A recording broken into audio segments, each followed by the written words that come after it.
Welcome to Breakthrough Success. I am your host, Mark Roberti, CEO and founder of Content Marketing Plaza, bringing you 3 new episodes each week where I and top-level guests teach you how to take your business to the next level and achieve your breakthrough. And if you are looking to take an online business to the next level, one of the most important things you need are funnels. Funnels form the whole architecture of the communication between you and your audience. If you are interested in me creating a free funnel for you and you are not on ClickFunnels yet, reach out to me, mark@markroberti.com. That will be in the show notes for anyone interested. But what we are going to talk about in today's episode is retirement, because it's good to have that plan set up regardless of your age, because the more you plan, the more likely you are to be able to retire and be able to live off of the money that you build up for yourself over time. So that's going to be the focus of this episode. Today's guest who joins us today, he is a certified financial planner and a behavioral financial advisor who is considered an expert in the area of personal finance, and he is also the author of several books, with his latest being endorsed by Dave Ramsey. His company, PAX Financial Group, has made the Inc. 5000 fastest growing companies in the country, and this author, entrepreneur, community leader, and family man wears many hats and understands what it takes to plan for financial freedom.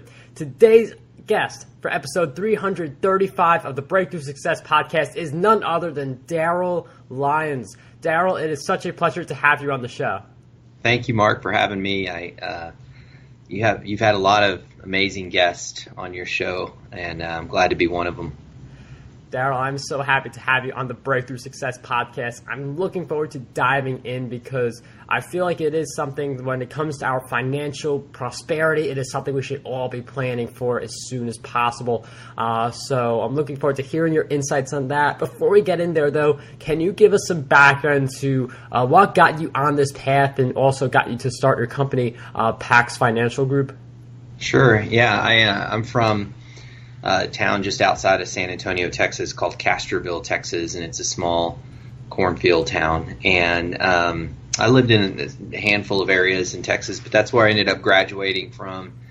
We lived in a little single-wide trailer on the side of the highway, and I just wanted to know how people had houses without wheels, and I just wanted to learn about money. And it was at about 17, I just became super freakishly curious. And so when I went to college, I worked at a bank because I thought, I could learn about money through a bank, and worked on the west side of town, which was one of the poorest parts of the city. In fact, at one time, it was the highest teenage pregnancy rate in the country, and that's where I worked at the bank. And then I got a degree in accounting, another one in finance, and jumped into this industry of financial planning the day after I graduated college.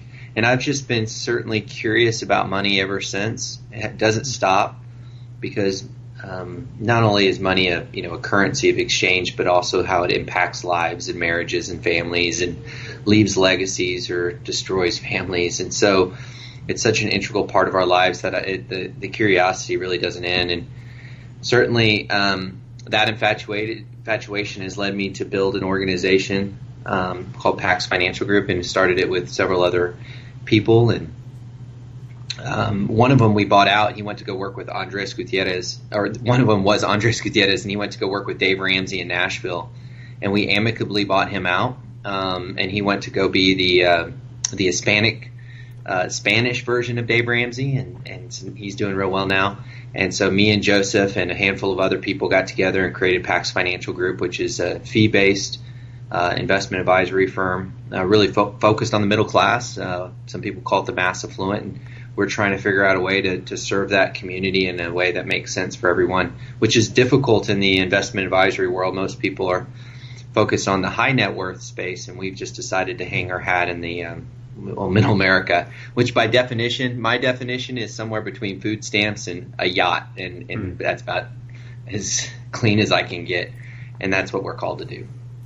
And it's great that you got very clear on who you serve, because some people, they feel like they have to serve everybody. And then, what really makes you different from other companies that are doing more specialization. So I really like that approach. And with the financial planning, a big part of that is actually having the money to invest. So what's your advice for people who are trying to have more money that they can invest? I mean, part of that is earning more, but part of that is also using your money right. So I really want to hear your thoughts on that. Yeah. So, I was broke for so long, and trying to invest while I was broke was obviously a challenge. And being a broke financial advisor is a very difficult occupation. But early when you're trying to earn a living and investing is pretty hard. But it does help to start habits even while you're early in your career. The best portfolio, it's a little secret, is an undiversified portfolio when you're right.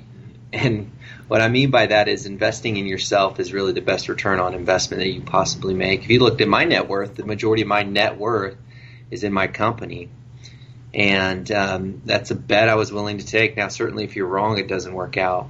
But by the same token, I would certainly invest in yourself and your business. But it's also wise. I mean, it's just wise to carve out about 15% of your gross income and just pocket it aside, set it aside. Don't look at it, pretend it's not there.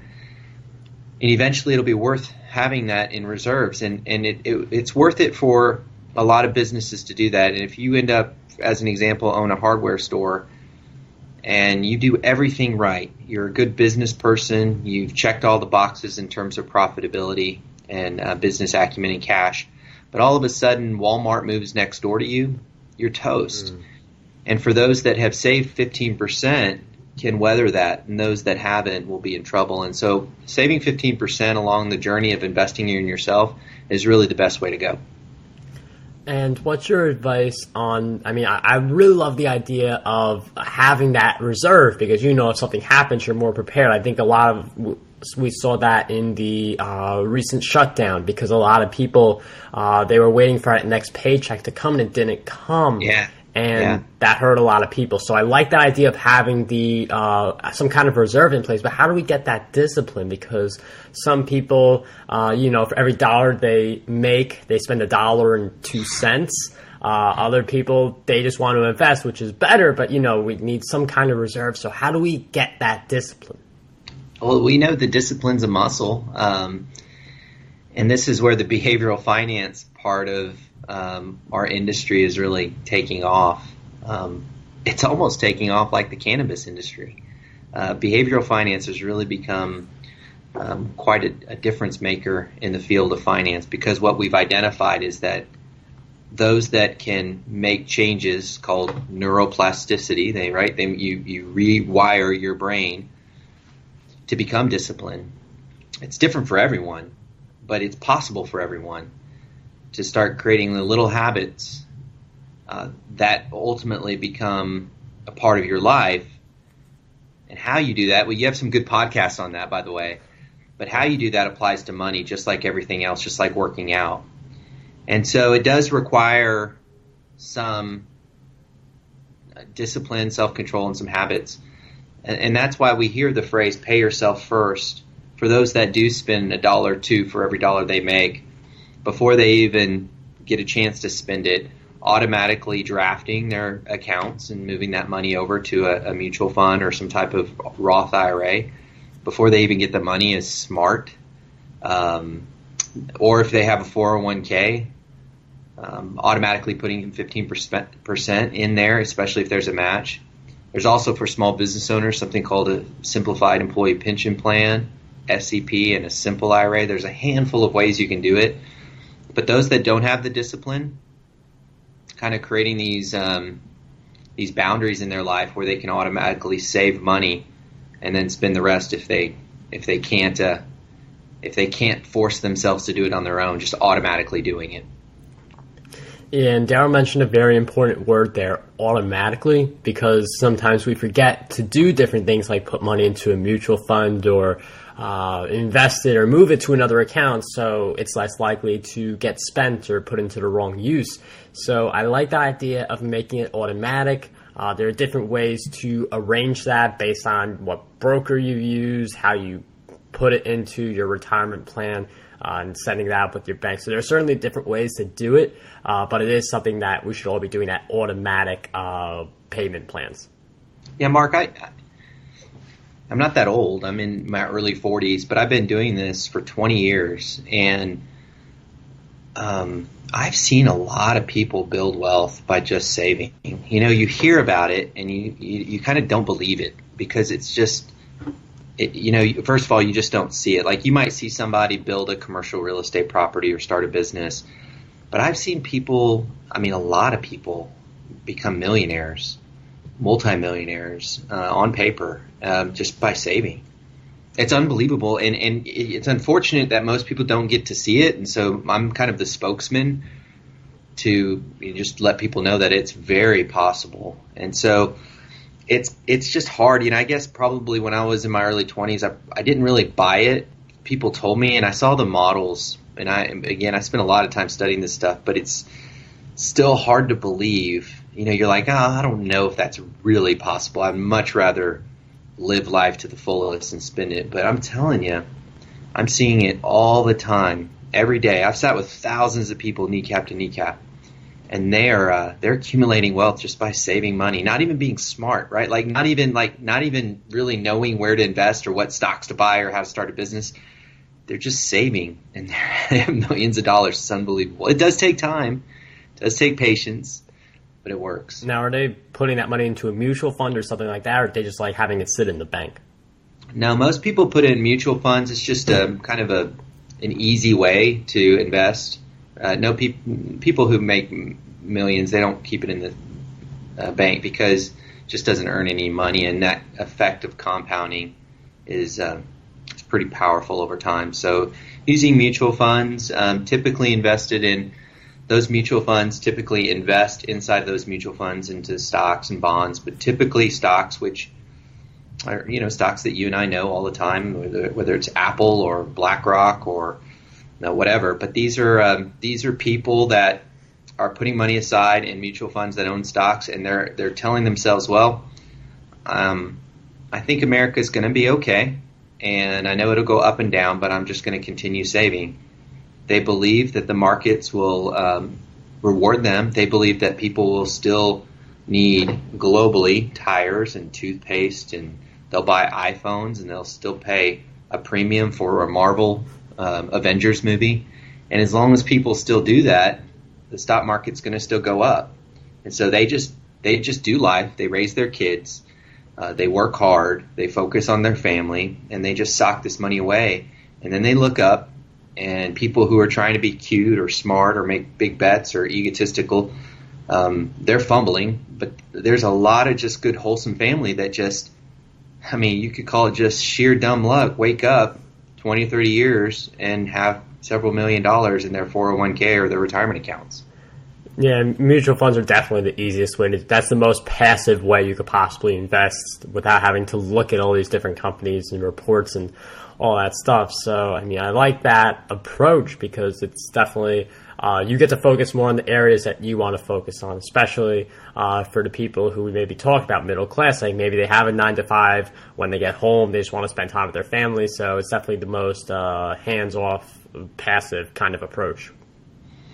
Yeah, there's other things that are coming out all the time. I think my big point is, obviously, I have to be careful on making recommendations, and I don't know anybody in your audience, and they need to see their advisor to get specific recommendations. But the point is that you don't have to overthink it. You just save it, and eventually things work out. And one of the things that I do want to cover is that a lot of some of the theme has been it's good to develop habits as early as you can. The idea being the earlier you get in, the better. Now, obviously, at hindsight, we all wish we got in earlier, but we are where we are now. I'm wondering, what are your thoughts on people who maybe they are at that retirement age but don't have a lot saved up? What would your advice for them be to start building their financial plan now? Yeah, a lot of parents who are maybe on the other side of 50, which 50 you tend to see a deceleration of income, but there's still a lot of life left. People are living to 90. It's not uncommon. And so, if you're 55 or 60, you still can't give up. There's still purpose. There's still a lot of purpose in life. There's a lot of opportunity to give back. I'm really encouraging those in the 50s and 60s to continue working. There's nothing wrong with work. I know you may be tired, but you may have to shift gears or find a place that's more accommodative to the sciatic nerve that's been bothering you.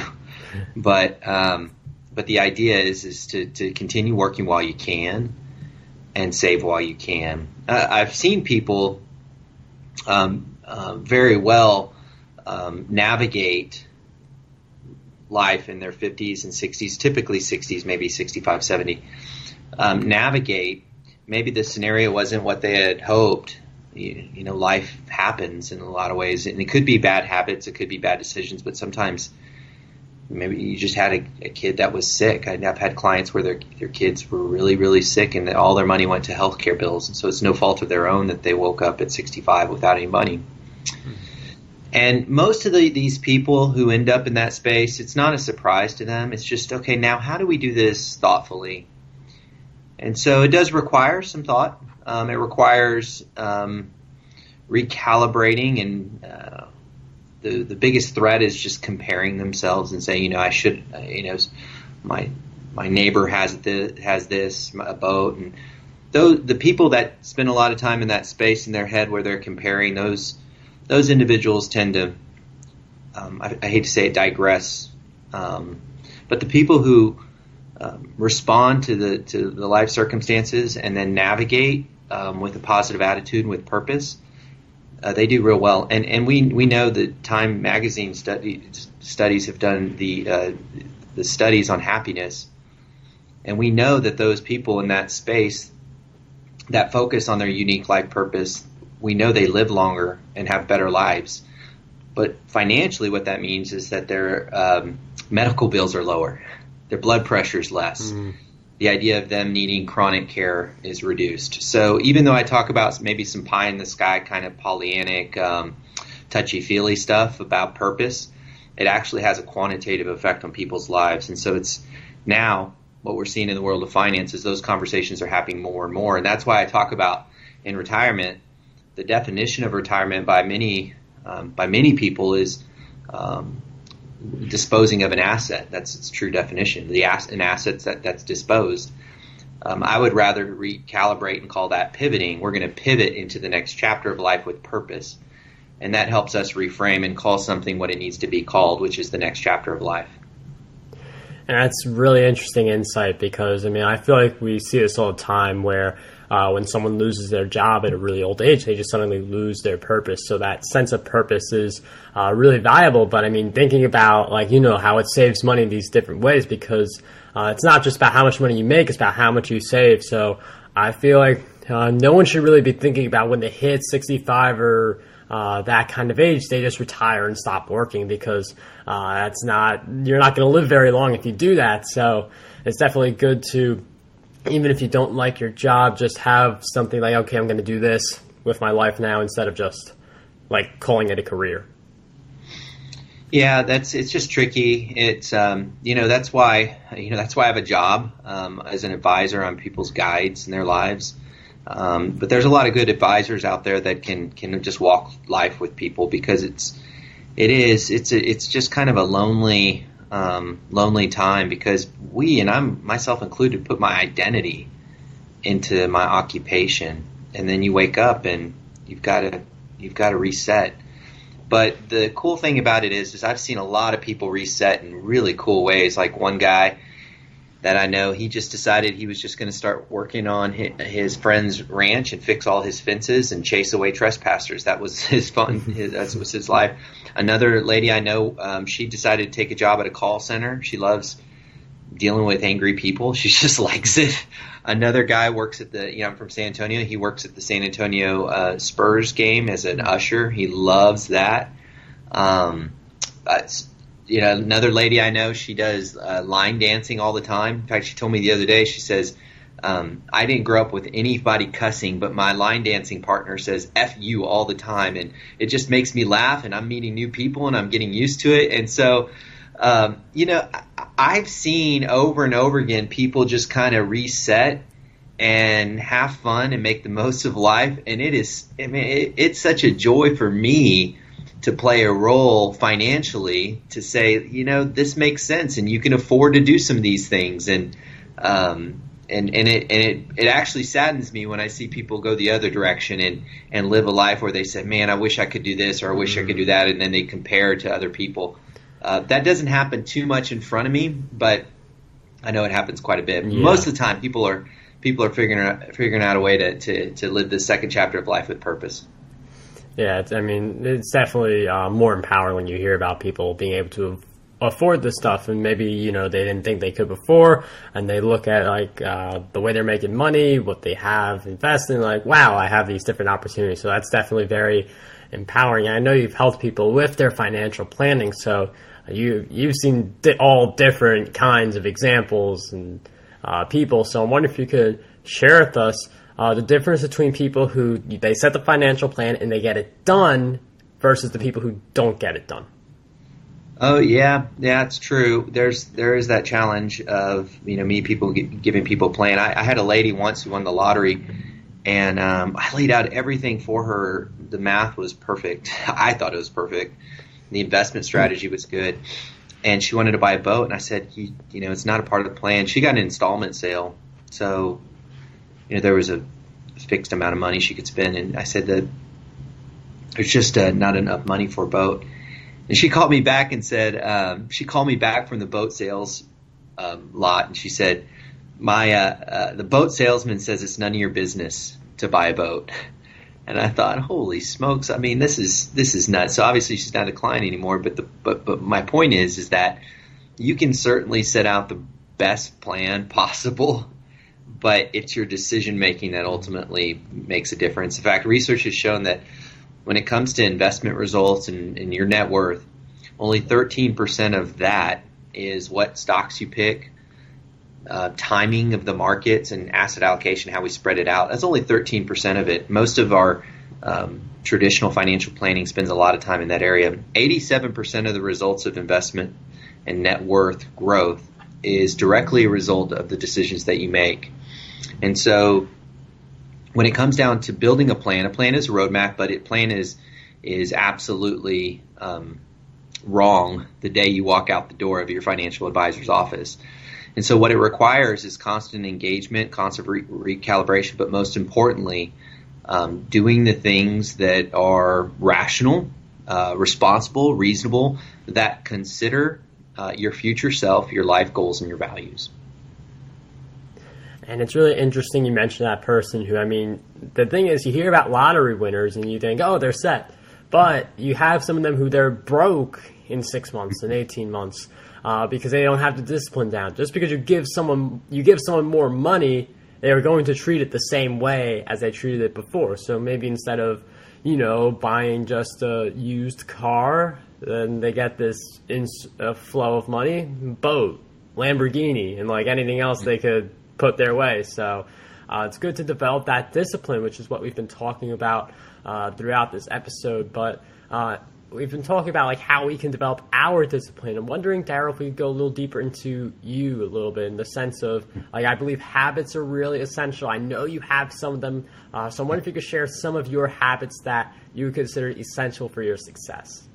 Yeah. Do you want to talk like me as a business owner or my personal financial stuff? Either way is good. But I'd say we've been leaning towards finance, so let's go on that. Maybe I can come back sometime and talk the business stuff. Definitely. But, the personal financial stuff, again, I grew up without money. Today I don't have that issue as much. In fact, I find it a different skill set to be disciplined when you have money. But when I was completely broke, we made some serious sacrifices, me and my family, especially starting the business. It's just hard. I would knock on doors every single day trying to get a client. And one of the things that we had to do was we had to put boundaries on our spending. And so as a result, we used cash. And we've heard of the Dave Ramsey envelopes, and we did that. So we had one car where my wife would drop me off at work and then pick me up, and she would have our son in there. At the time, he was 1. But all of our spending was as a result of the envelope. So my wife carried around all the cash in little envelopes. And when we needed groceries and the envelope was empty, it was whatever was in the house, and ramen or beans and rice or whatever. And we did that for, we did it for 5, 6, 7 years. Maybe no, it's longer than that. It must have been at least 10 years now that I think about it, because it was hard to get away from it. We ended up getting away from it for the most part. We still use cash for some things, mainly groceries, because it's just good for us. We still like that habit, but most of the stuff we don't do that anymore. But for 10 years, as I think about it, it was a good 10 years.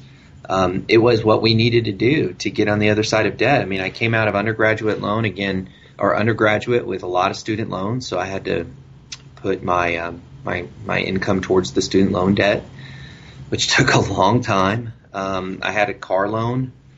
My credit cards were equal to my income. Think about that. Wow. And so we just had to stay focused. And some of it was a function of habits, but not really. For me, I came from a poor lower middle class, poor financial situation. And so I had to borrow money to scrap myself out of it. So then, at that point, I had to figure out a way to unwind all that. So it took a high degree of discipline. But it was okay. And I think, again, I keep saying this because it is a critical element to the whole process is I just got over comparing. I had some friends in law school while I was going through this struggle. And, because they were still in law school, is a good point of reference. They were kind of still broke and still trying to figure things out, and I was doing the same thing. But I was also around during the .com bubble, and so I did have some friends that were driving some very brand new BMWs. So I did my best to just kind of not look at that and just stay focused on what I was trying to accomplish. And I would say that's a habit that I really try to embrace in my life. You're the average of the 5 people you spend the most time with. So if you're spending a lot of time with people who have a lot more discretionary cash flow than you're going to feel the pressure of trying to keep up, even if you have the best self-control. So I think that's a key element, is taking inventory of subconsciously who, you're spending time with or comparing, and then also creating some disciplines as well, using cash as a part of that discipline.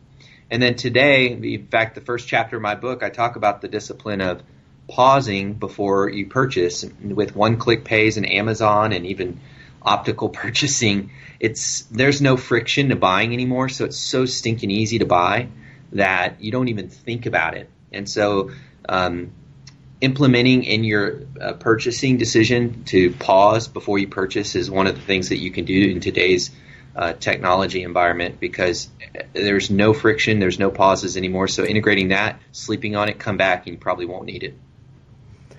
Yeah, it does come down to the habits, as Darryl's mentioning a bunch of good ones that we can use to, whether it's save money or just to eliminate debt. Both of those involve saving money, but it's just being smart with the money that we have, not spending it without a care. And if you take those habits to heart, I think you're going to be a lot more successful with your money. One other habit I'd recommend, though, is self-education. So listening to this episode is a step in the right direction. I also like to read books. So with that in mind, Darryl, I'm wondering if you could share with us a book that you believe would have a great impact on us. Well, it'd probably be self-promotion if I talked about mine, but certainly mine, 18 to 80, that's why I made that book, was to help people create some habits. And then, of course, I've loved the Dave Ramsey series, Financial Peace University. Sandy Halverston talks about one called Succeed, and that book is a good academic approach to understanding why people have good habits and why other people don't have good habits. And so I've pulled out a few nuggets from that book over the years. So, and then the latest book I have is one of your guests that just wrote a recent book. James Clear's latest book is obviously a good one. Yeah. Yeah, that's a good one. All those books are good. They have like their different. They appeal to different people. I mean, that's really great set of book recommendations. Those will all be in the show notes, markroberti.com/E335. We'll throw in content marketing secrets in there. And my email also, if you want to reach out about me creating a funnel for you for free, if you are not already on ClickFunnels. That is how I'm currently doing the service right now. So in closing, Darryl, I've asked you a bunch of questions throughout our time together, but what do you believe is one question that we need to be asking ourselves more often? Great question. I think the question we have to ask ourselves is, how will this decision impact me now, and along with people I care about and my future self? And taking inventory of that decision relative to your future self and people you care about, and not just you. Darryl, awesome stuff here in this episode of Breakthrough Success. Don't forget to get your copy of 18 to 80, a simple and practical guide to money and retirement for all ages. That link will be in the show notes. Darryl, are there any other ways we can find you before we officially close off the episode? I use LinkedIn to connect with people, so certainly try me on LinkedIn, and that's a good way to get access to me and the newsletters I send out. I would suggest people go that way, and you can always find more about my company at PAXFinancialGroup.com. Darryl, thank you again for coming on the show and sharing all the great insights with us. It was such a pleasure to have you on Breakthrough Success. Thank you for having me. I appreciate it.